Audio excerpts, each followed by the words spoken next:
রহমান, তিনি এই কোরআন শিখিয়েছেন। দয়ার সাগর, যার দয়ার কোনো শেষ নাই, সমস্ত দয়ার ভিতরে শ্রেষ্ঠ দয়া হচ্ছে তিনি মানুষকে কোরআন শিখিয়েছেন। সুবহানাল্লাহি ওয়া বিহামদিহি।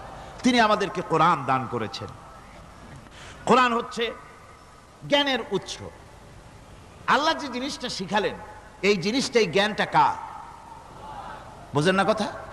এই জ্ঞানটা কার? আল্লাহ পাকের। আমাদেরকে আল্লাহ পাক জ্ঞান দান করেছেন।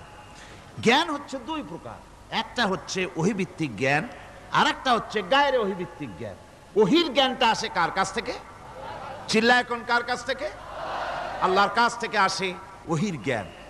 আর মানুষের কাছে যে জ্ঞানটা আছে, এটা হলো তার মন মস্তিষ্ক প্রসূত জ্ঞান।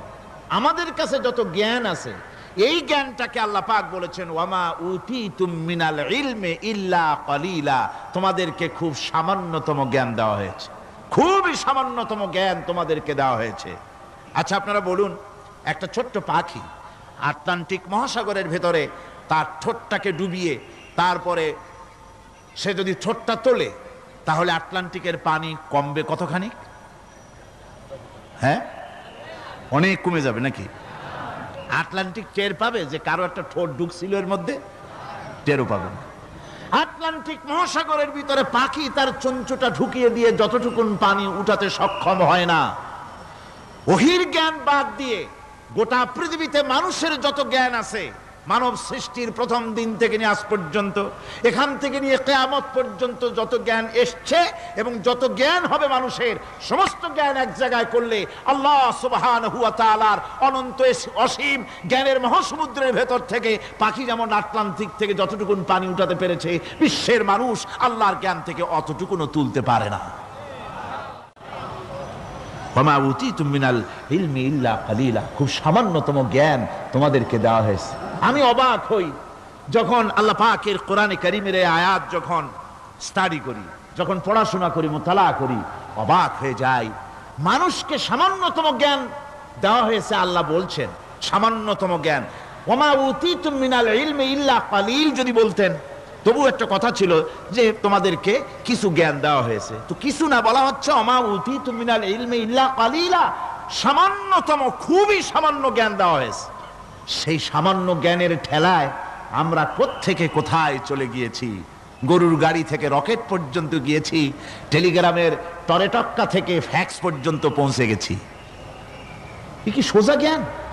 এখান থেকে এই মাহফিলের ছবি, নিউজ, ভিউজ এন্ড পিকচার একত্রিত করে ছবি করে আপনি ফ্যাক্সের মেশিনে ঢুকিয়ে দিলেন, কোড নাম্বার টিপি দিলেন, লন্ডন, আমেরিকা, জেদ্দা, বিভিন্ন জায়গায় দিয়ে দিলেন। মিনিট লাগবে না, কয়েক সেকেন্ডের ভিতরে এই মাহফিলের পূর্ণ ছবি এবং খবর সে দেশের পত্রিকায় ছাপা হতে পারবে। কি আজীব! অথচ আল্লাহ পাক বলছেন সামান্যতম জ্ঞান। আমি অবাক হই আরো যখন শুনতে পাই পৃথিবীর বিভিন্ন দেশের স্যাটেলাইটগুলি যা ছেড়ে দেওয়া হয়েছে মহাশূন্যে, এই স্যাটেলাইটগুলি ড্রাইভার ছাড়া, কোন রকমের পরিচালক ছাড়া, চালক ছাড়া স্যাটেলাইটগুলি বছরের পর বছর ঘুরছে, পৃথিবীর মাটি থেকে 350-400 মাইল উপরে ঘুরছে। তো ঘুরছেই, দুনিয়া থেকে ছবি, নিউজ ক্যাচ করছে, সিএনএন, তারপরে স্টার টিভি ইত্যাদিতে সেগুলিকে তারা ছুড়ে দিচ্ছে। এভাবে করে যে দেশ থেকে যে দেশের স্যাটেলাইট সে দেশের পারপাস সার্ভ করতেছে। ওই স্যাটেলাইট 350-400 মাইল উপরে মহাশূন্যের ভেতরে তার মেশিনারি কোনো গোলযোগ হলে, যান্ত্রিক গোলযোগ যদি সৃষ্টি হয়, তাহলে ফ্রান্সের মাটিতে বসে, আমেরিকার মাটিতে বসে, ব্রিটেনের মাটিতে বসে বিজ্ঞানীরা কম্পিউটারের মাধ্যমে মনিটরিং করে 400 মাইল উপরের মেশিনকে ভালো করে দিচ্ছে। এরপর আল্লাহ রাব্বুল আলামিন বলছেন ওয়ামা উতীতুম মিনাল ইলমি ইল্লা কলিলা, সামান্যতম জ্ঞান দেওয়া হয়েছে। এই যদি হয় সামান্যতম জ্ঞান, তাহলে আল্লাহ সুবহানাহু ওয়া তাআলার জ্ঞান কত কত বেশি। আল্লাহু আকবার! কত বড় জ্ঞানের মালিক সুবহানাল্লাহি বিহামদিহি।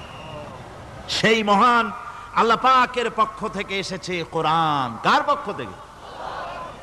قد جاءكم من الله نور وكتاب مبين। আল্লাহ রাব্বুল আলামিন বলেন, আমি আল্লাহর পক্ষ থেকে তোমাদের জন্য এসেছে আলো, তোমাদের জন্য এসেছে নূর, আর তোমাদেরকে আমি দিয়েছি একখানা কিতাব, স্পষ্ট কিতাব দিয়েছি। নূর দিলাম, আলো দিলাম। সে আলো হলেন জনাবে মুহাম্মদুর রাসূলুল্লাহ সাল্লাল্লাহু আলাইহি ওয়াসাল্লাম। আর আমি যে তোমাদেরকে কিতাব দিয়েছি সেই কিতাবের নাম কোরআনে কারীম। একখানা কিতাব দিলাম যার নাম কোরআন শরীফ। একখানা কিতাব দিলাম আর একটা আলো দিলাম তোমাদেরকে। আল্লাহ পাক বলছেন তিনি দয়াবান রহমান, তিনি আমাদেরকে কোরআন শিখিয়েছেন। এই কোরআনের নাম কে রেখেছে? কে রেখেছে কোরআনের নাম? আল্লাহ। নাম শুধু কোরআনের নাম কোরআন নয়, শুধু কোরআনের নাম কোরআন। কোরআনের নাম ফুরকান, কোরআনের নাম হুদা, কোরআনের নাম শিফা তানজিল, কোরআনের নাম কিতাব, কোরআনের নাম জিক্র। অনেকগুলি নাম আল্লাহ নিজেই কোরআনের নাম রেখেছেন। কোরআন এর অর্থ হলো সর্বাধিক পঠিত, সর্বাধিক পঠিতব্য, বহুল পঠিত। কোরআন শরীফ নাজিল হওয়ার আগে এই নাম আল্লাহ পাক দিলেন। আর আজ দেখা গেল পৃথিবীর বুকে কোরআনের চাইতে বেশি পড়া হয়েছে এমন একটা বইয়ের নাম কোন? বলেন, এমন একখানা কিতাবের নাম বলেন যে কিতাবখানা কোরআনের চাইতে সবচাইতে বেশি পড়া হয়েছে, এমন একটা কিতাবের নাম বলতে পারবেন? পারবেন না। কোরআন সর্বাধিক পঠিত কিতাব। আল্লাহ রাব্বুল আলামিন এই কিতাবকে অবতীর্ণ করেছেন। আলিফ লাম রা কিতাবুন আনজালনাহু ইলাইকা লিতুখরিজান নাসা মিনাজ যুলুমাতি ইলান নূর। আলিফ লাম রা। গোটা পৃথিবীর মানুষের মুখে আল্লাহ রাব্বুল আলামিন তালা লাগিয়ে দিয়েছেন, চ্যালেঞ্জ করেছেন, দুনিয়ার সব বোঝো। কত ভাষাবিদ পৃথিবীতে আছে। আরবি ভাষায় যারা পিএইচডি করেছে, ডিগ্রি করেছে, বড় বড় নাম যারা ভাষাবিদ, তারা যদি সম্ভব হয় তাহলে তারা বলুক আলিফ লাম রা এর অর্থ কি। আলিফ লাম মিম হা মিম আইন সিন কফ ইয়াসিন তাহা। পারবে কেউ এর অর্থ করতে? ওয়াল্লাহু আ'লামু বিমুরাদি। এর অর্থ কেবলমাত্র আল্লাহ এবং তার বান্দা, যার প্রতি এই কিতাব অবতীর্ণ করা হয়েছে, তিনিই বুঝতে পারেন। আল্লাহ পাক বলছেন কিতাবুন আনজালনাহু ইলাইকা, আমি আপনার প্রতি একখানা কিতাব অবতীর্ণ করেছি। লিতুখরিজান নাসা মিনাজ যুলুমাতি ইলান নূর। একখানা কিতাব দিয়েছি, সুবহানাল্লাহি বিহামদি। এমন একখানা কিতাব দিলাম যেই কিতাবের সম্পূর্ণ কিতাবখানা 30 পারা কোরআন শরীফে কিতাব, যার প্রতিটি সূরা কিতাব, যার প্রতিটি আয়াত কিতাব, যার প্রতিটি শব্দ কিতাব, যার প্রতিটি অক্ষর কিতাব। এমন বিশাল কিতাব আল্লাহ রাব্বুল আলামিন আজিম কিতাব দান করলেন। আল্লাহ পাক বলেন এই জন্য দান করেছি যাতে করে আপনি মানব মণ্ডলীকে অন্ধকারের ভিতর থেকে আলোর দিকে নিয়ে আসতে পারেন। এই জন্যই এ কোরআন আমি আপনার প্রতি নাজিল করেছি। কোরআনে কারীম আল্লাহ পাক অবতীর্ণ করেছেন মানুষের কাছে, অর্থাৎ রাসূল করিম সাল্লাল্লাহু আলাইহি ওয়াসাল্লামের কাছে। এক সময় এইভাবে নাজিল হয়নি, 30 পারা কোরআন একসাথে আসেনি। এসছে কিভাবে? ধারাবাহিকভাবে আস্তে আস্তে একটু একটু করে আল্লাহ পাক অবতীর্ণ করেছেন। এই কোরআন আল্লাহ নাজিল করলেন।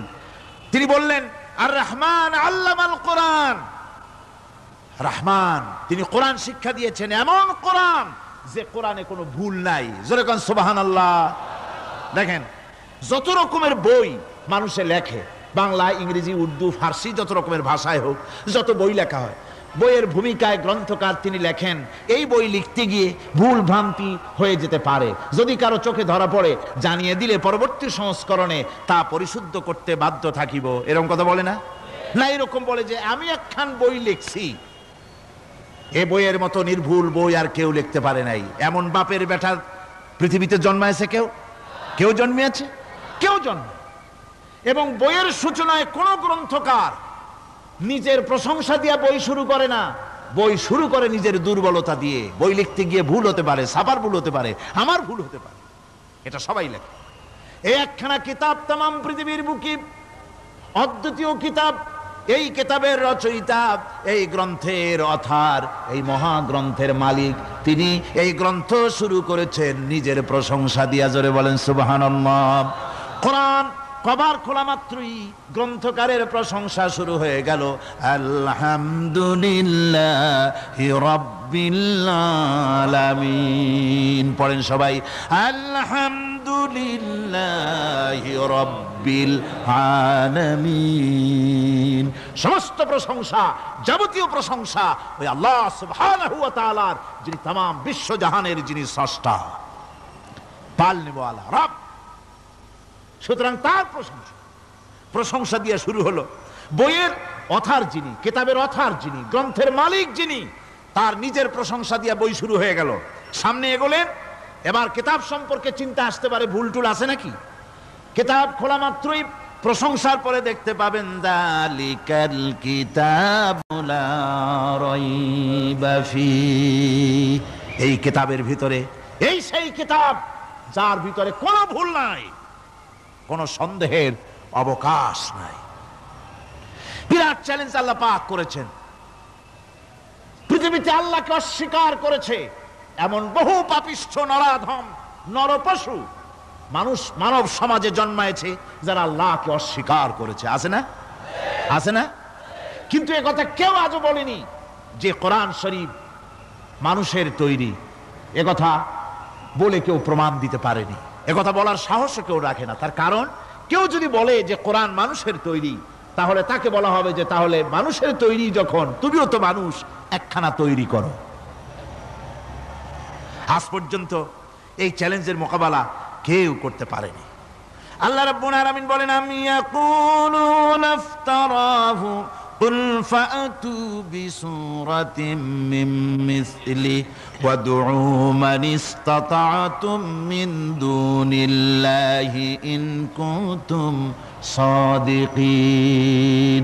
ও নবী, ওরা কি কথা বলে যে কোরআন মানুষের বানানো? যদি তাই হয়, আপনি বলুন যে তোমরা তোমাদের যত রকমের সাহায্যকারী আছে সমস্ত সাহায্যকারীদের সাথে নাও আর কোরআনের সূরার মতো করে সূরা বানাও। এরপরে আল্লাহ রাব্বুল আলামিন আবার চ্যালেঞ্জ করলেন, কুল লা ইন ইসতামা'তিল ইনসু ওয়াল জিন্নু আইয়াতু বিমিসলি হাদাল কুরআন।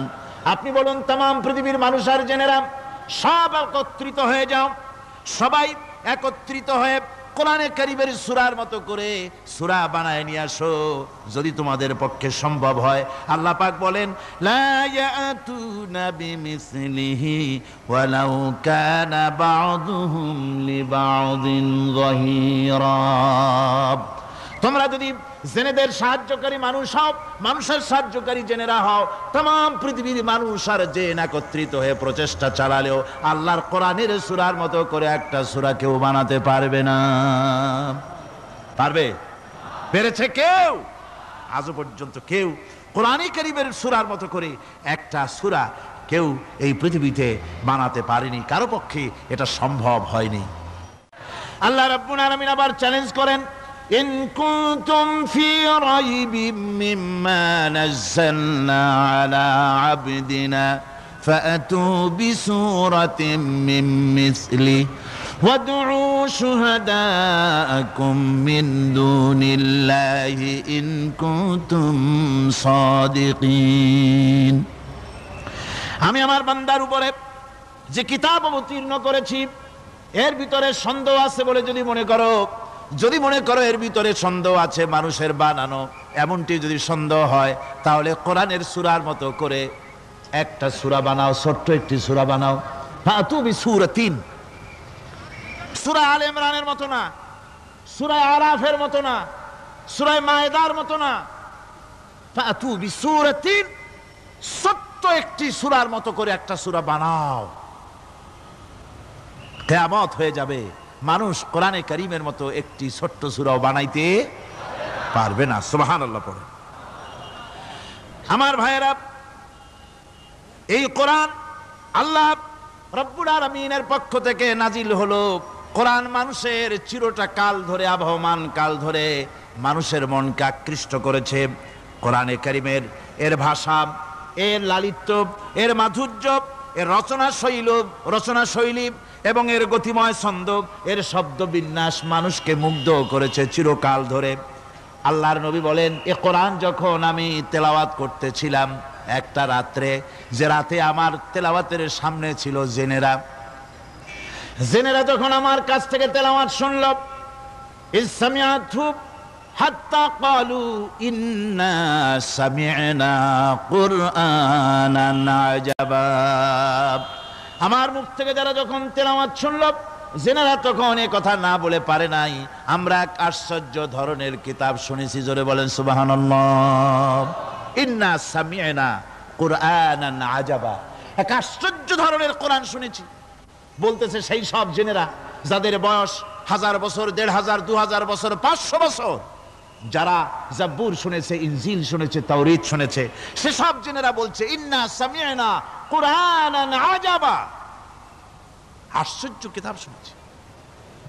এমন এক কিতাব ইয়াহদি ইলার রুশদ, যে কিতাব শুনলে পরে শ্রোতাকে হেদায়েতের রাস্তা দেখায় দেয়, এমন এক কিতাব শুনলাম। আর এই কিতাব শোনা মাত্র ফামান্না বিহি, কোরআন শুনলাম আর ঈমান আনলাম। নবীজি বলেন, জেনেরা আমার মুখে তেলাওয়াত শুনে পড়ে নিল লা ইলাহা ইল্লাল্লাহু মুহাম্মাদুর রাসূলুল্লাহ। এই কোরআন এমন এক কোরআন, মান ক্বালা বিহি সাদাকা, এ কোরআন শরীফ থেকে যে কথা বলে সেই সত্য কথা বলে। কোরআন থেকে যে কথা বলে সে কি বলে? তার কারণ কোরআন এসেছে কার কাছ থেকে? ওয়ামান আসদাকু মিনাল্লাহি কিলা, আমি আল্লাহর চাইতে সত্যবাদী আর কে হতে পারে? আল্লাহর নবী বলেন, কোরআন থেকে যে কথা বলে সেই সত্য কথা বলে। আর ওয়ামান আমিলা বিহি উজরা, এই কোরআন যে আমল করবে তাকে পুরস্কার দেওয়া হবে, সে পুরস্কৃত হবে, দুনিয়ায় পুরস্কার পাবে, আখিরাতেও পুরস্কার পাবে। সুবহানাল্লাহ। ওয়ামান হাকামা বিহি আদালা, আর কোরআন থেকে যে বিচার ফয়সালা করবে সেই কেবলমাত্র সঠিক সুষ্ঠু বিচার কায়েম করবে, সোশ্যাল জাস্টিস সেই করতে পারবে, সুবিচার জাস্টিস কায়েম সেই করতে পারবে। ওয়ামান দাআ ইলাইহি হুদিয়া ইলা সিরাতিম মুস্তাকিম, আর কোরআন থেকে যে দাওয়াত দেয়, কোরআনের দিকে যে দাওয়াত দেয়, সেই কেবলমাত্র সঠিক সহজ সরল রাস্তার দিকে দাওয়াত দেয়, যেই দাওয়াত শুরু হয় পৃথিবীর মাটি থেকে আর শেষ হয় গিয়া জান্নাতুল ফেরদাউসে। আমার ভাইয়েরা, কোরআন এর পরিচয়ের কথা বলতেছিলাম। আল্লাহ পাক কি কোরআন আমাদের শিখালেন, কোন কোরআন আমাদের শিখিয়েছেন, সেই কোরআনের পরিচিতি আপনাদের সামনে আমি তুলে ধরতেছি। আমি নিজে না, এবার কোরআন তার পরিচয় নিজেই দেবে। কেউ যদি কোরআনের কাছে জিজ্ঞাসা করে, কোরআন তুমি কোথা থেকে নাজিল হয়েছ, কে তোমাকে নাজিল করেছে, এই প্রশ্ন যদি কেউ কোরআনের কাছে করে, কোরআন নিজেই তার জবাব দিতে পারে কিনা? কোরআন নিজেই বলে, তানজিলাম মিম্মান খালাকাল আরদা ওয়াস সামাওয়াতিল উলা, এই কোরআন নাজিল করেছেন তিনি, যিনি ওই উচ্চ আকাশ আর জমিনকে যিনি সৃষ্টি করেছেন, সেই আল্লাহ আমারে নাজিল করেছেন। কোরআনের কাছে কেউ যদি প্রশ্ন করে, ও কোরআন, এই পৃথিবীতে নাজিল হওয়ার আগে তুমি কোথায় ছিলে? কেউ যদি প্রশ্ন করে, কোরআনে কারীম নিজে নিজের পরিচয় শোনায়, আমি কোথায় ছিলাম শোনো। বাল হুয়া কুরআনুম মাজিদুন ফি লাউহিম মাহফুজ, বরং এই কিতাব অতীব মর্যাদা সম্পন্ন সুরক্ষিত ফলকে লিপিবদ্ধ ছিল, আমি ছিলাম লৌহে মাহফুজে, সেখান থেকে এসেছি। যদি কেউ প্রশ্ন করে, কোরআন কি কোরআন, তুমি কার উপরে অবতীর্ণ হয়েছ? জবাব কোরআন নিজেই দেয়, ওয়া আমিনু বিমা নুজিলা আলা মুহাম্মাদ ওয়া হুয়াল হাক্কু মির রাব্বিহিম, ঈমান আনো সেই জিনিসের উপরে যেটা মুহাম্মদ সাল্লাল্লাহু আলাইহি ওয়াসাল্লামের উপর অবতীর্ণ হয়েছে। আবার অন্য আয়াতেও জবাব পাওয়া যায়, তাবারাকাল্লাযী নাযালাল ফুরকানা আলা আবদিহি লিয়াকুনা লিল আলামিনা নাযীরা। অতীব বরকতপূর্ণ মহান সত্তা সেই আল্লাহ রাব্বুল আলামিন, যিনি তার বান্দার পরে ফুরকান অবতীর্ণ করেছেন। সুবহানাল্লাহ বিহামদি। কোরআনের নাম আমি বলেছিলাম শুধু কোরআন নয়, অনেক নাম আছে। কোরআনের আরেক নাম ফুরকান। কোরআনের আরেক নাম কি? আল ফারকু বাইনাল হাক্কি ওয়াল বাতিল। কোরআন হচ্ছে সেই মহাসত্য যা মিথ্যা এবং সত্যের মধ্যে পার্থক্য সূচিত করে, মঙ্গল এবং অমঙ্গলের মধ্যে পার্থক্য সৃষ্টি করে, যা সত্য এবং মিথ্যার মধ্যে তাফরিকা সৃষ্টি করে, সত্যকে মানুষকে বুঝিয়ে দেয়। তার নাম হচ্ছে ফুরকান। এবার যদি প্রশ্ন করা হয়, ও কোরআন, বুঝলাম তুমি লোহে মাহফুজে ছিলে, বুঝলাম তুমি নবীজির উপরে নাজিল হয়েছো, এবার বলো তুমি কোন মাসে নাজিল হয়েছো? তুমি তো আসছিলা প্রথম, কোন মাসে নাজিল হয়েছো? এ প্রশ্ন যদি কেউ করে, কোরআন তার জবাবে বলবে শাহরু রমাদানাল্লাযী উনজিলা ফীহিল কুরআন। রমজানের পবিত্র মাসে আমি অবতীর্ণ হয়েছি। সুবহানাল্লাহ। যদি প্রশ্ন করা হয় রমজানে তো আসছো, কিন্তু প্রথম নাজিল হয়েছিল কোন সময়? ওটা কি দিন ছিল না রাত ছিল? কোরআন তার জবাবে বলে ইন্না আনজালনাহু ফি লাইলাতিল কদর। কদরের পবিত্র রাতে আমি এই পৃথিবীতে আমার আগমন ঘটেছিল। যদি প্রশ্ন করা হয়, বুঝলাম সবই, কেন নাজিল হয়েছে তুমি? এই পৃথিবীতে তোমার আসার উদ্দেশ্য কি? মূল কাজটা কি? এই প্রশ্ন যদি করা হয়, কোরআনে কারীম তার জবাবে বলে, শোনো কেন এসেছি।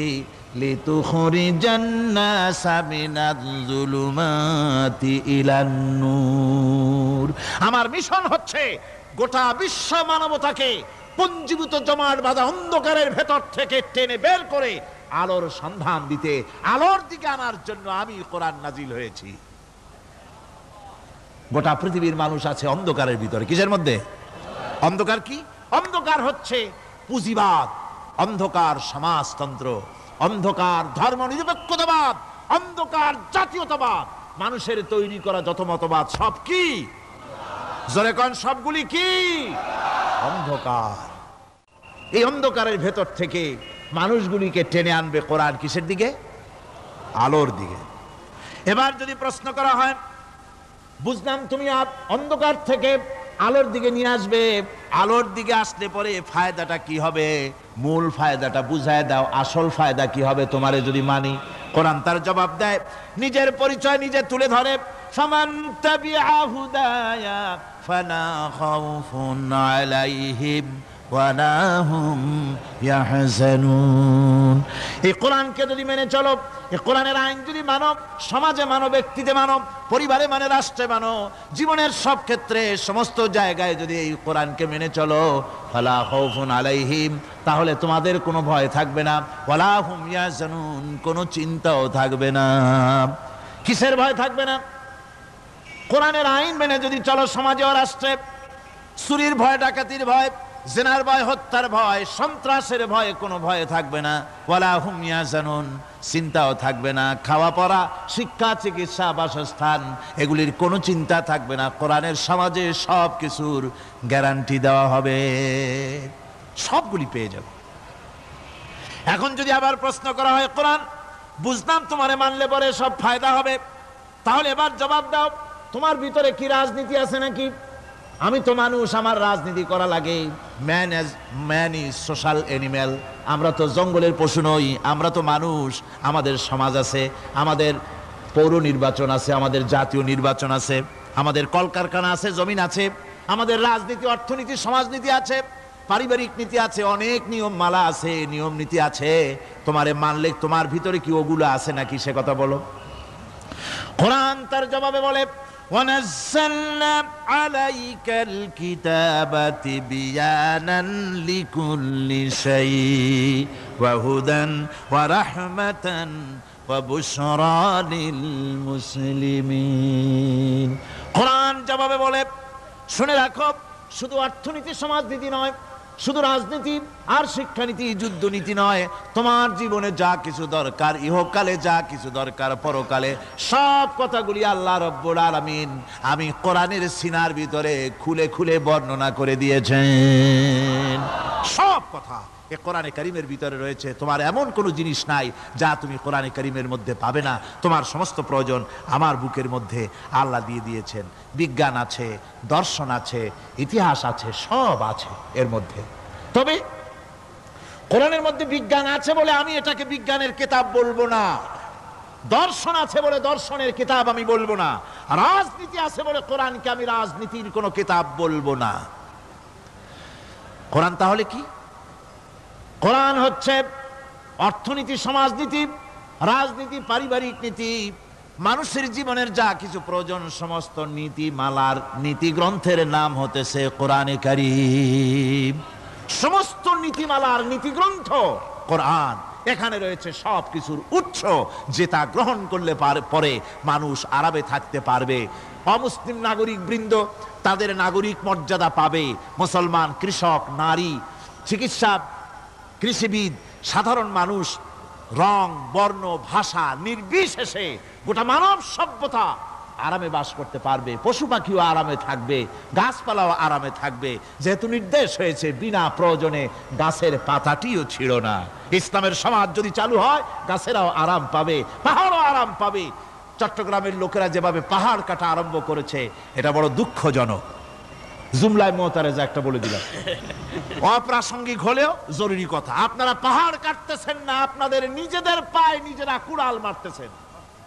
খবরদার পাহাড় কাটবেন না। আল্লাহর প্রকৃতির ভারসাম্য আপনারা নষ্ট করছেন বলে ওজোন স্তরে ফাটল ধরেছে। তা রিপেয়ার করার জন্য আজকে বিশ্বের সব বিজ্ঞানীরা হতাশ হয়ে গিয়েছে, পাগল হয়ে গেছে। কেমনে এই ওজোন স্তরের ফাটলকে রিপেয়ার করব? ওজোন স্তরটা কি? ওজোন স্তর হচ্ছে সুবহানাল্লাহ, আল্লাহর যে কত দয়া।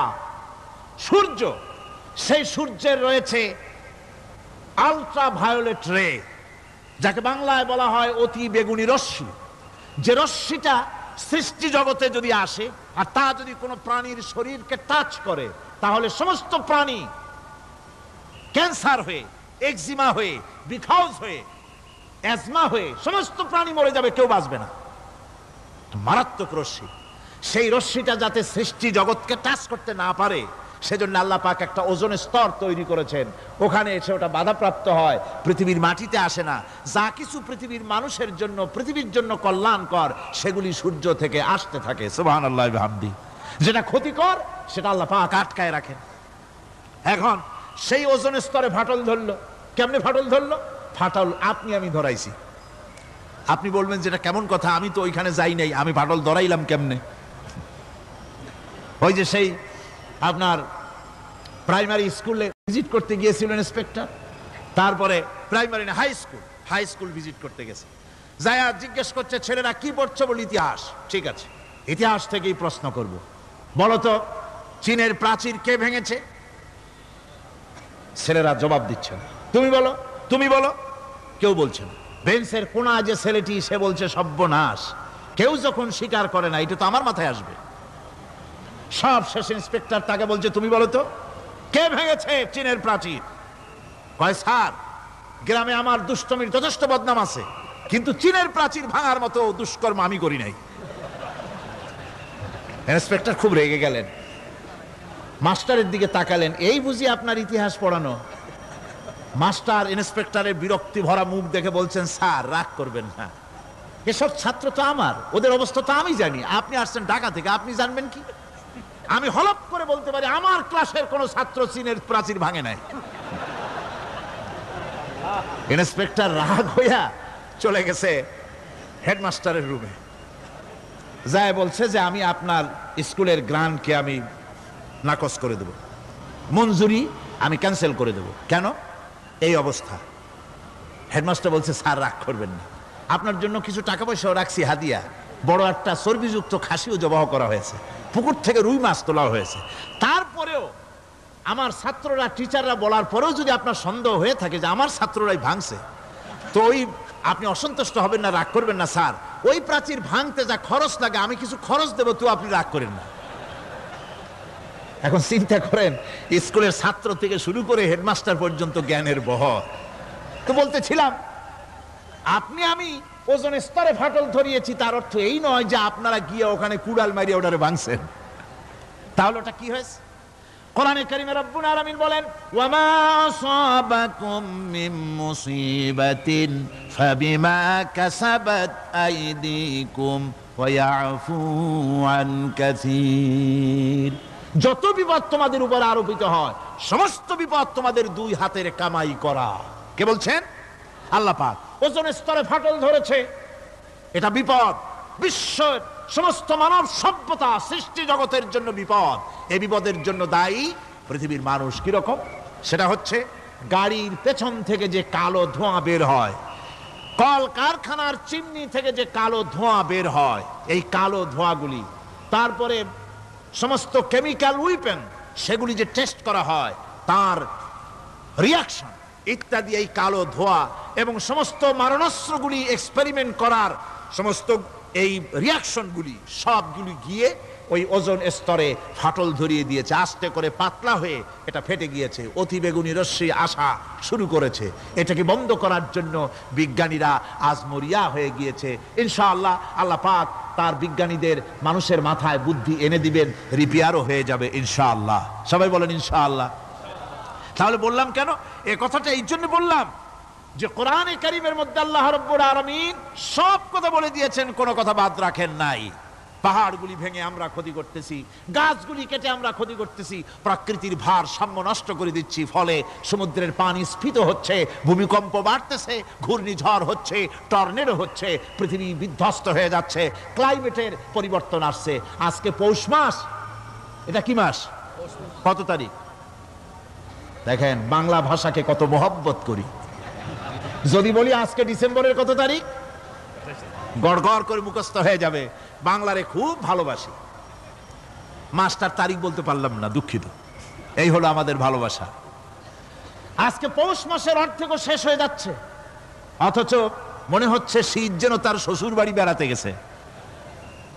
এই যে অবস্থা, এই অবস্থা শুধু বাংলাদেশে নয়, গোটা পৃথিবীতে ক্লাইমেটের একটা বিরাট পরিবর্তন আসতেছে, একটা বড় রকমের পরিবর্তন আসতেছে।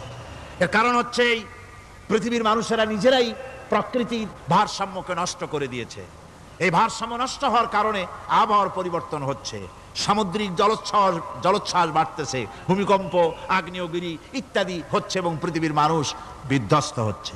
বলতেছিলাম এই কোরআনে কারীমের মধ্যে আল্লাহ পাক সব কথা বলে রেখেছেন। যদি জানতাম, বুঝতাম, তাহলে এই অবস্থার সৃষ্টি হতো না। এটা বিজ্ঞানের বই নয়, রাজনীতির বই নয়, সমাজনীতির বই নয়, বরং সমস্ত নীতিমালার উচ্চ, জ্ঞানের উচ্চ হচ্ছে আল কোরআন। জ্ঞানের উচ্চ কি? আরো জোরে বলেন, জ্ঞানের উচ্চ কি? আল কোরআন। পবিত্র কোরআনে এমন এমন ঘটনা আল্লাহ পাক বলেছেন যা ষষ্ঠ শতাব্দীর দুনিয়া এ সম্পর্কে কিছুই জানতো না। অবশ্য কিছু কিছু ঘটনা ইহুদিদের কিতাবে অতিরঞ্জিত আকার এবং বিকৃত অবস্থায় এসেছে, কিন্তু কোরআনে কারীম দুনিয়ার মানুষকে আদম সৃষ্টি, নূহের বন্যা, তারপরে মুসা আলাইহিস সালাম ফেরাউনের ঘটনা, ইব্রাহিম আলাইহিস সালামের নমরুদের ঘটনা এবং ইউসুফ আলাইহিস সালামের কাহিনী সবগুলিকে সুন্দর করে কোরআন শরীফ উপস্থাপনা করেছে রাসূলের মাধ্যমে, যা পৃথিবীর ইতিহাসে কেউ জানতো না। সেগুলি আল্লাহ পাক জানাইছেন কিভাবে? কোরআনে কারীম বলছে, তিলকা মিন আম্বাইল গায়বি নূহিহা ইলাইকা মা কুনতা তা'লামুহা আনতা ওয়ালা কওমুকা মিন ক্বাবলি হাযা। এ হলো সব অজ্ঞাত ঘটনা। সমস্ত ঘটনাগুলি আল্লাহ পাক তার হাবিবকে শুনিয়ে বলে দিলেন, সব অজ্ঞাত ঘটনা যা তুমি জানতে না, তোমার কোনো জানা ছিল না, আমি ওহীর মাধ্যমে তোমাকে সব জানাইছি। ইউসুফ আলাইহিস সালামকে যখন তার ভাইয়েরা কুয়ার মধ্যে ফেলে দিতেছিল তখন তুমি উপস্থিত ছিলে না, এই ঘটনা ওহীর মাধ্যমে আমি জানালাম। মুসা আলাইহিস সালামকে যখন ফেরাউন দরিয়ার ভিতরে ফেলে দিল, সেই সময় তুমি সিনাই পর্বতের পাশে দাঁড়িয়ে সব দৃশ্য লক্ষ্য করনি, অথচ আমি ওহীর মাধ্যমে সব তোমাকে খুলে খুলে বলে দিয়েছি। আল্লাহ পাক সমস্ত ঘটনাগুলিকে বলে বলে কোরআন শরীফের মধ্যে সব সাজিয়ে দিলেন, বলে দিলেন। তিনি বললেন, ওয়ামা কুনতা বিজানিবিল গারবি ইয কাদাইনা ইলা মুসাল আমরা ওয়ামা কুনতা মিনাশ শাহিদিন। ফিরআউন যে মুসার সঙ্গে যে ব্যবহারটা করলো, এ সময় সেখানে তুমি উপস্থিত ছিলে না, আমি ওহীর মাধ্যমে তোমাকে তা জানিয়েছি। কাযালিকা নাকুসসু আলাইকা মিন আনবাই মা ক্বাদ সাবাকা ওয়া ক্বাদ আতাইনাকা মিন লাদুন্না যিকরা। আল্লাহ পাক বলেন, এভাবে আমি আপনার কাছে অতীত ঘটনাবলী ওহীর মাধ্যমে নিখুঁতভাবে আপনার সামনে সব বলে দিয়েছি। আমার ভাইয়েরা, এই বিশ্বলোকে ঊর্ধ্ব লোক সম্পর্কে নির্ভুল তথ্য বর্ণনা আল্লাহ পাক করে দিয়েছেন কোরআনের মাধ্যমে। 1665 খ্রিস্টাব্দে স্যার আইজাক নিউটন তিনি আবিষ্কার করলেন মাধ্যাকর্ষণ শক্তিকে। এই মাধ্যাকর্ষণ শক্তি, ল অফ গ্র্যাভিটেশন, এ সম্পর্কে মানুষের এই থেকে কিছু জানলো, কিন্তু আজ থেকে 1400 বছর আগে আল্লাহ রাব্বুল আলামিন তার উম্মি নবী, যিনি কোনো বিজ্ঞানাগারে লেখাপড়া করেন নাই, কোনো সায়েন্স রিসার্চ করেননি, যিনি কোনো কলেজ ইউনিভার্সিটিতে পড়াশোনা করেননি, তার মাধ্যমে জানিয়েছেন মাধ্যাকর্ষণ শক্তির কথা। কোরআন বলছে, ইন্নাল্লাহা ইউমসিকুস সামাওয়াতি ওয়াল আরদা আন তাজুলা। এই পৃথিবী এবং সমস্ত গ্রহ উপগ্রহকে আল্লাহ পাক বলছেন, আমি এমন এক শক্তি দিয়েছি যে শক্তির মাধ্যমে একটা আরেকটাকে আকর্ষণ করে রাখছে। এই পৃথিবীতে মাধ্যাকর্ষণ শক্তি শুধু পৃথিবীর নাই, সূর্যের আছে, মঙ্গলের আছে, নেপচুনের আছে, ইউরেনাসের আছে, বৃহস্পতির আছে। প্রত্যেকটি গ্রহের আলাদা আলাদা মাধ্যাকর্ষণ শক্তি আছে, আর এই শক্তির বলে একটা আরেকটাকে টেনে ধরছে, যাতে করে বিচ্ছিন্ন হয়ে না যায়, যাতে করে ধ্বংসপ্রাপ্ত না হয়। এগুলি আল্লাহ পাক এই তথ্যগুলি কোরআনে কারীমের মধ্যে বলেছেন। ফলে মরিস বুকাইলির মতো লোক, যিনি ফরাসি দার্শনিক, তিনি বলেছেন দুনিয়ার সমস্ত বিজ্ঞানীদের থিওরি হচ্ছে এই, যে বিজ্ঞানের কোনো থিওরি ফাইনাল নয়। আজ একটা হচ্ছে, কাল সেটাকে পরিবর্তন করে নতুন আরেক থিওরি আসতেছে।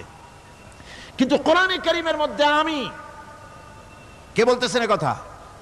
না না না, মরিস বুকাইলি বলছেন, কোরআন শরীফের ভিতরে আমি যে বিজ্ঞানের তথ্য পেয়েছি, থিওরি পেয়েছি, তার কোনো পরিবর্তন আজও হয় নাই, ভবিষ্যতেও হওয়ার কোনো সম্ভাবনা নাই। মরিস বুকাইলি মনে করেছিলেন বেদ আর বাইবেলে যেমন ভুল আছে, কোরআন শরীফে ওই রকম ভুল আছে, নাউজুবিল্লাহ।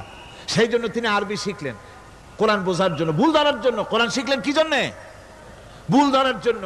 আর এমন শেখা শিখছেন, ওই আরবি শিক্ষা মানে আমাদের দেশের লোকদের মতো আনাকুম জানাকুম শেখে নাই, ভালো করেই শিখছে, ভালো করেই মুখস্থ করেছেন, তার ভালো করে আরবি শিখেছেন, তারপরে কোরআন শরীফ পড়েছেন, তারপরে তিনি এ কোরআন পড়ে তেলাওয়াত করে বুঝে এরপরে তিনি বই লিখেছেন দি Bible, the Quran and science.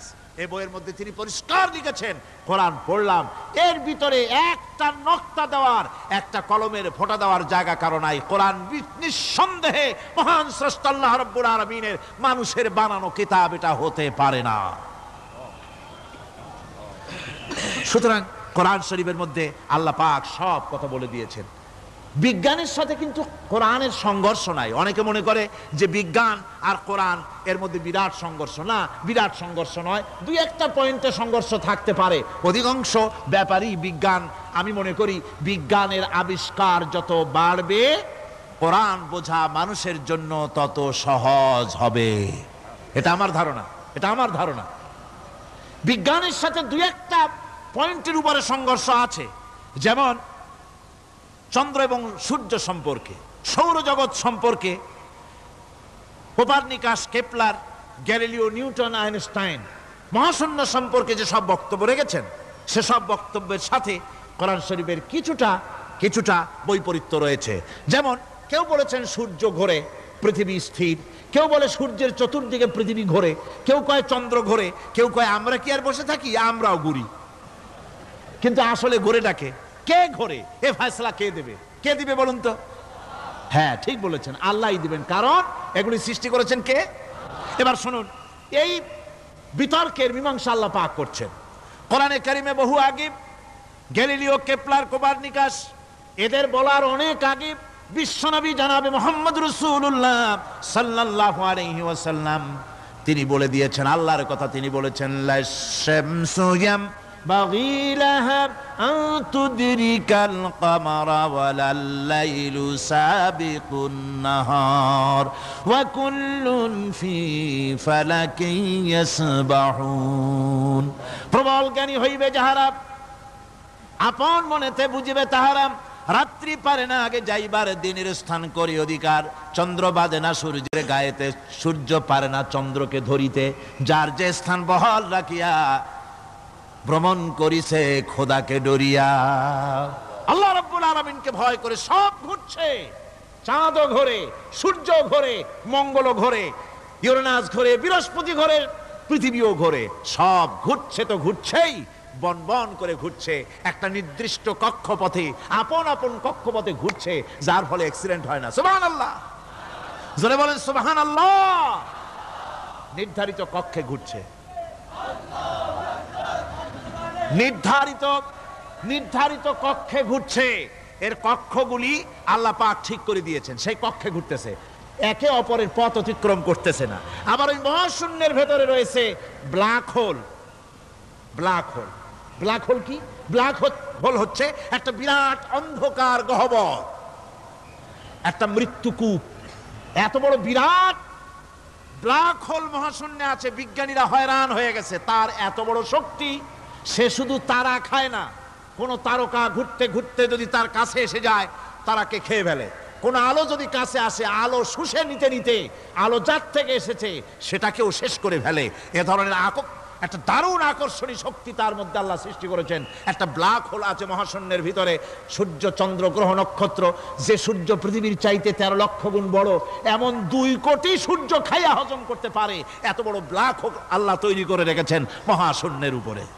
রয়েছে মিল্কি ওয়ে, রয়েছে গ্যালাক্সি, অন্তত 10,000 কোটি, 10 সহস্র কোটি তারকা দিয়ে সমৃদ্ধ গ্যালাক্সি মিল্কি ওয়ে, যেটা অন্ধকার রাত্রে, তারকা সজ্জিত রাতে উত্তর দক্ষিণ দিকে টানা একটা পথের মতো দেখা যায়। এটা হচ্ছে গ্যালাক্সি, এইটাকে বলা হয় মিল্কি ওয়ে। এটা হচ্ছে ছায়াপথ। অসংখ্য তারকা এর মধ্যে রয়েছে। কত বড় বড় তারকা, অনেক দূরে। তাই আমরা দেখি বিন্দু বিন্দু, আসলে কি বিন্দু না। কত বড় জানেন? বিজ্ঞানীরা বলেছেন দৈত্যের মতো বিরাট বিরাট তারকা আছে, যে সূর্য পৃথিবীর চাইতে 13 লক্ষ গুণ বড়।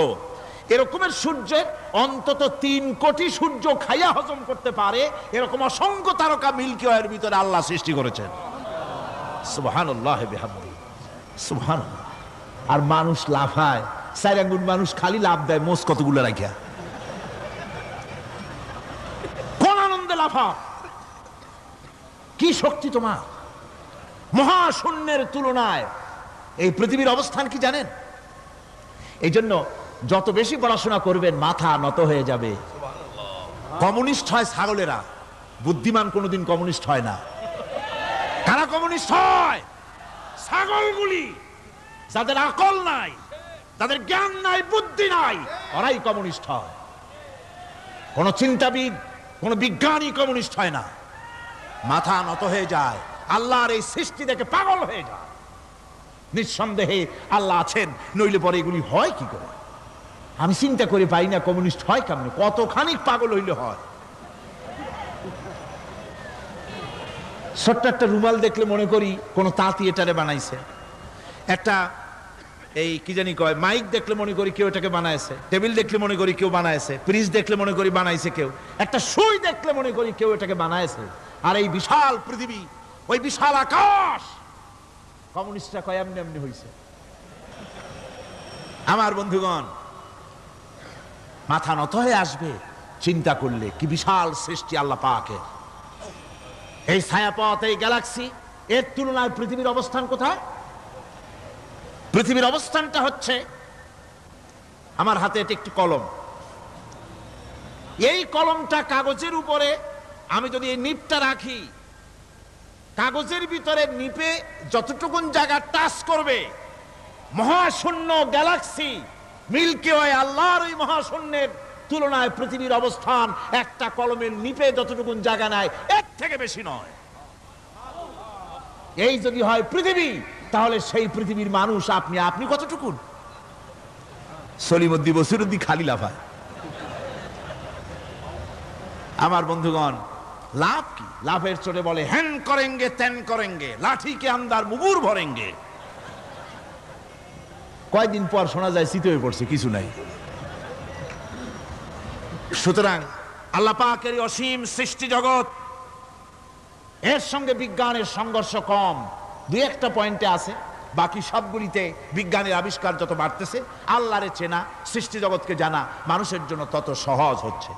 আর রহমান আল্লামাল কোরআন, কোরআন শিখিয়েছেন আমাদেরকে রহমান। এমন নিয়ামত দিয়েছেন যার মধ্যে সব আছে। মানুষ সৃষ্টির ব্যাপারে মানব সৃষ্টির ব্যাপারে নির্ভুল তথ্য যদি পেতে হয় তাহলে কার কাছে যাব? জোরে কোন। আল্লাহর কাছে যেতে হবে। আর আল্লাহর কাছে না যাইয়া মানব সৃষ্টির রহস্য যদি জানতে যাই ডারউইনের কাছে, তাহলে আপনার মামু হবে সুন্দরবনের বান্দরেরা। ঠিক কিনা? বান্দরেরা হবে মামু, সিম্পাজি ওরাং ওটাং হবে আপনার নানা আর দাদা। তার কারণ ডারউইন সাহেব বলেছেন মানুষ এর পূর্বপুরুষ হলো বাঁদর, সিম্পাজি ওরাং ওটাং। এটা হলো তার থিওরি অফ ইভলিউশন। এই বিবর্তনবাদের থিওরি পেশ করতে গিয়ে তিনি বলেছেন মানুষ হলো বান্দরের জাত। আরে বেটা, তুই বান্দরের জাত। নিজের লেজ কাটিয়া সকলের লেজ কাটা আরম্ভ করতে যাচ্ছে। কি পাগলের পাগল, মানুষ হয়েছে বান্দরের জাত। আশ্চর্য কথা। কেমনে কইলে?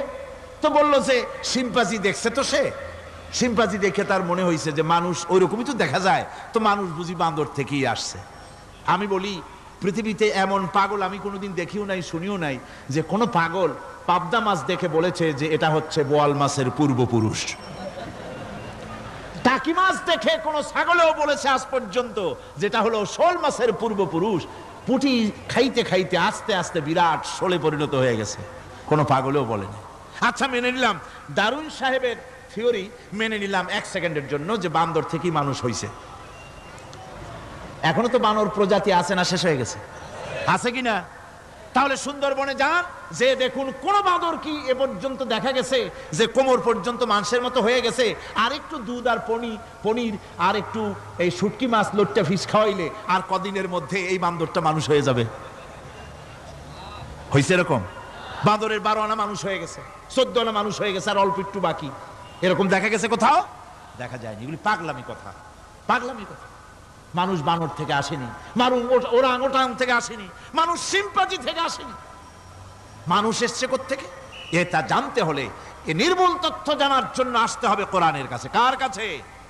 আল্লাহ রাব্বুল আলামিন তার হাবিবের মুখ থেকে মানব সৃষ্টি রহস্য তিনি উদ্ঘাটন করে দিয়েছেন। তিনি বলেছেন, দুনিয়াবাসীকে শুনিয়েছেন, ফালয়ানজুরিল ইনসানু মিম্মা খুলিকা মিম্মাইন দাফিকিন ইয়াখরুজু মিন বাইনিস সুলবি ওয়াত তারাইব।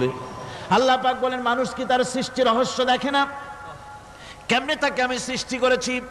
মায়ের বক্ষ পিঞ্জর থেকে, বাপের পৃষ্ঠ থেকে সবেগে নির্গত এক ফোঁটা নাপাক পানি দিয়ে আমি আল্লাহ মানুষকে সৃষ্টি করেছি। বান্দর থেকে নয়, ওরাংওটাং থেকে নয়, সিম্পাজি থেকে নয়। মানুষের অরিজিন মানুষ।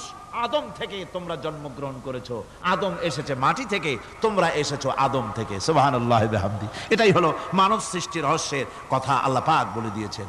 অন্যত্র আল্লাহ বলেন, ইন্না খালাকনাকুম মিন তুরাবিন সুম্মা মিন নুতফাতিন সুম্মা মিন আলাকাতিন সুম্মা মিন মুদগা। নিষ্প্রাণ মাটি থেকে তোমার উৎপত্তি হয়েছে, আর এই নিষ্প্রাণ মাটি দিয়ে তোমাকে তৈরি করা হয়েছে। এগুলি মাতৃগর্ভের ভিতরে গিয়া নাপাক পানি ফোঁটা জমাট রক্ত হয়েছে, গোশত হয়েছে, তারপরে মানুষের আকৃতি দিয়েছি, আর এরপরে বাচ্চার আকারে মায়ের পেট থেকে আমি আল্লাহ মানুষ করে তোমাকে বের করেছি। সুতরাং মানব সৃষ্টি রহস্যের কথা বিজ্ঞানের সাথে যেটা সাংঘর্ষিক হবে কোরআনের সাথে, আমরা সেটা মানতে পারি না। আমাদেরকে মানতে হবে মূল জ্ঞানের কিতাবটা। মূল জ্ঞানের কিতাব কোনটা? জোরে কোন তো কোনটা? কোরআন। এখানে সব কথা আল্লামাল কোরআন। কোরআন শিখিয়ে মানুষকে আল্লাহ পাক সবচাইতে বড় দয়া করেছেন, এর থেকে বড় দয়ার হয় না। কোরআন শিখিয়েছেন আমাদের, যার মধ্যে সমস্ত তথ্যের কথা আল্লাহ পাক বলেছেন। The universe and doctor Einstein বইয়ের ভিতরে লেখা হয়েছে যে একদিন এমন হবে যখন ধীরে ধীরে সূর্য তার আরো হারিয়ে ফেলবে, চন্দ্র নিষ্প্রভ হয়ে যাবে, আর পৃথিবী আস্তে আস্তে তার গতি হারিয়ে ফেলবে। একথা আজকের বিজ্ঞানীরা অথবা আজ থেকে কয়েক বছর আগের বিজ্ঞানীরা একথা বলছেন। কিন্তু রাসূল করিম সাল্লাল্লাহু আলাইহি ওয়াসাল্লামের মুখ থেকে আজ থেকে 1400 বছর আগে, যিনি বিজ্ঞানাগারে মোটেও পড়াশোনা করেননি, লিখতে জানেন না, পড়তে জানেন না, সই করতে জানেন না, বিজ্ঞান আজ যে কথা বলছে সেই কথা 1400 বছর, 1500 বছর আগে রাসূল করিমের মুখ থেকে আল্লাহ পাক বলছেন। কোরআনে কারীম বলছে, ইয়াসআলু আইয়ানা ইয়াউমুল কিয়ামা ফাইদা বারিকাল বাসারু ওয়া খাসাফাল কামারু ওয়া জুমিআশ শামসু ওয়াল কামার। হে রাসূল, রাসূলের কাছেরা জিজ্ঞাসা করে কিয়ামত কবে হবে? আল্লাহ পাক বলেন, বলে দিন যেদিন চন্দ্র তার আলো হারিয়ে ফেলবে, যেদিন সূর্য তার আলো হারিয়ে ফেলবে, আর চন্দ্র আর সূর্য সব একাকার হয়ে যাবে। আজ ওরা বলছে চাঁদে আলো থাকবে না, সূর্য আগের থেকে তার উত্তাপ এবং আলো স্তম্ভিত হতেছে এবং হতে হতে এমন এক পর্যায়ে আসবে যখন সূর্য আলো হারিয়ে ফেলবে। বিজ্ঞানীরা গত 4-5 বছর আগে এ বক্তব্য রেখেছেন, কিন্তু 1400 বছর আগে বিজ্ঞানের লালনাগারে লেখাপড়া না করে হুজুরের মুখ থেকে আল্লাহ কথা বলে দিয়েছেন। তাহলে বিজ্ঞানের আসল কিতাব কোনটা? জোরে বলেন কোনটা?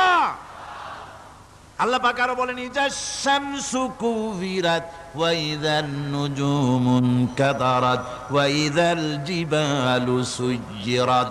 তারকাগুলি, সূর্যের আলো থাকবে না, নক্ষত্রগুলো স্থানচ্যুত হয়ে যাবে, কক্ষচ্যুত হয়ে যাবে, পাহাড়গুলিকে পরিচালিত করে দেওয়া হবে, কিছুই থাকবে না, সব শেষ হয়ে যাবে।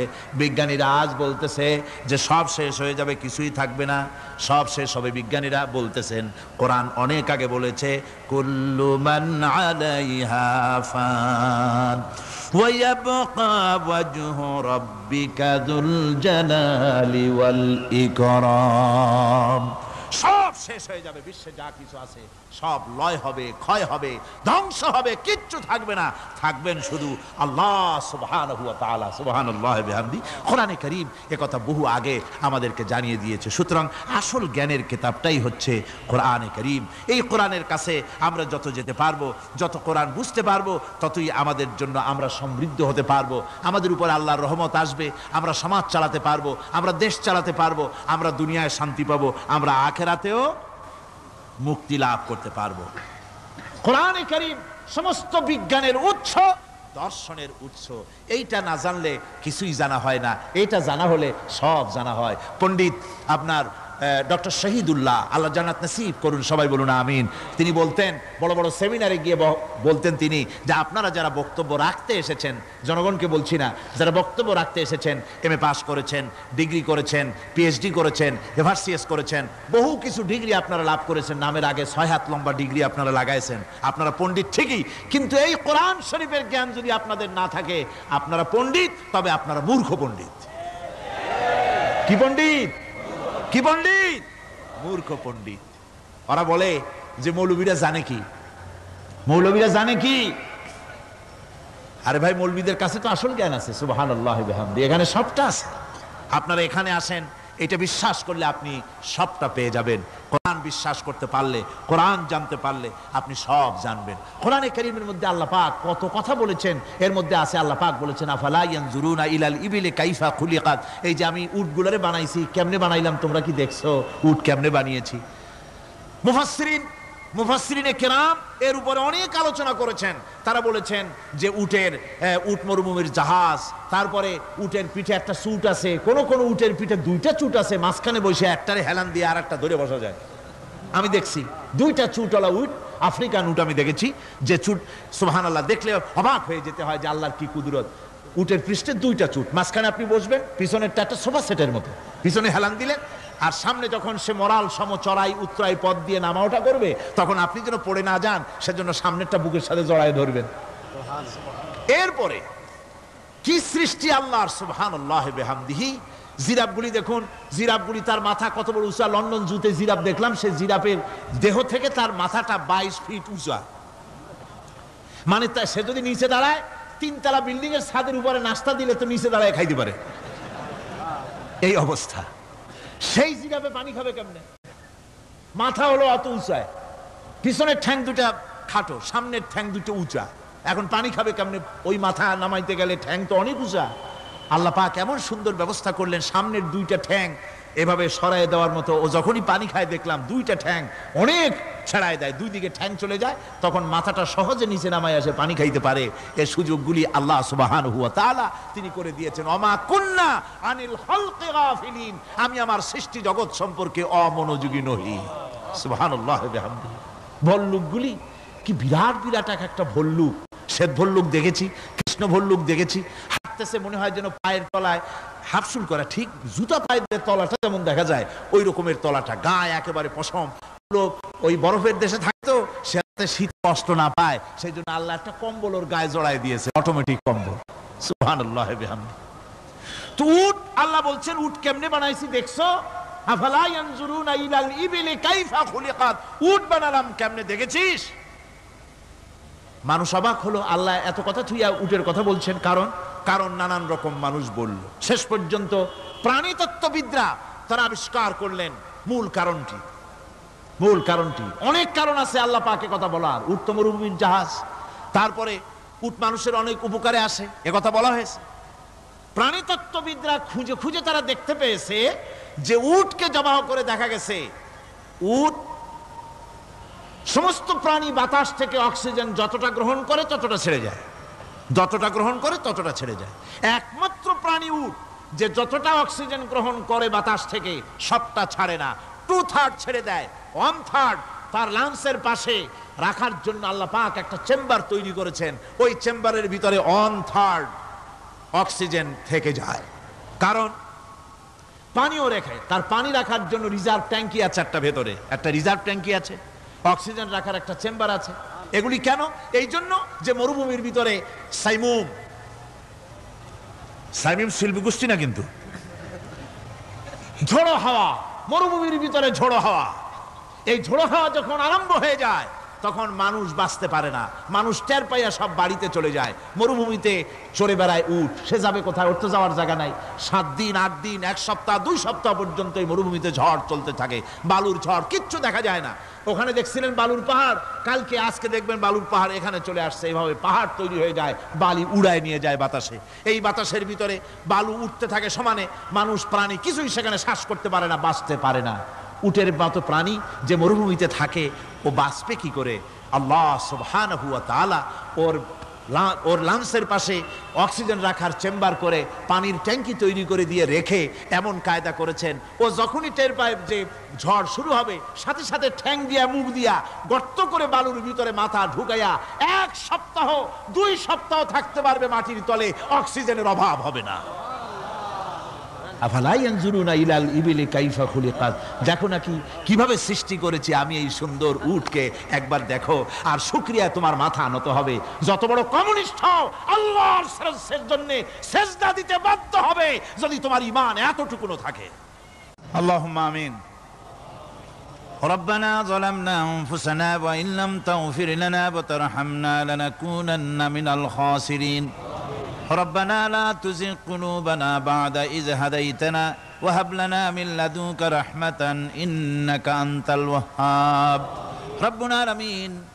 হাজার হাজার মুসলমান নরনারী দীর্ঘক্ষণ ধরে তোমার কোরআনের কথা শুনেছি, মেহেরবানি করে সওয়াবটুকুন রাসূল করিম সাল্লাল্লাহু আলাইহি ওয়াসাল্লামের রূহ মুবারকে পৌঁছে দাও। তাম পৃথিবীর মাটির নিচে যত মুমিন মুমিনাত শুয়ে আছে, আল্লাহ তুমি মেহেরবানি করে কবরগুলিকে জান্নাতের টুকরায় পরিণত করে দাও। আমাদের মা বাপ যাদের দুনিয়া থেকে বিদায় হয়ে গেছে, আল্লাহ দয়া করে তাদেরকে জান্নাতবাসী করে নিও। রব্বিরহামহুমা কামা রব্বায়ানি সাগীরা ربنا تقبل منا إنك أنت السميع العليم وتب علينا إنك أنت التواب الرحيم سبحان ربك رب العزة عما يصفون وسلام على المرسلين الحمد لله رب العالمين بحق لا إله إلا الله محمد رسول الله السلام عليكم ورحمة الله.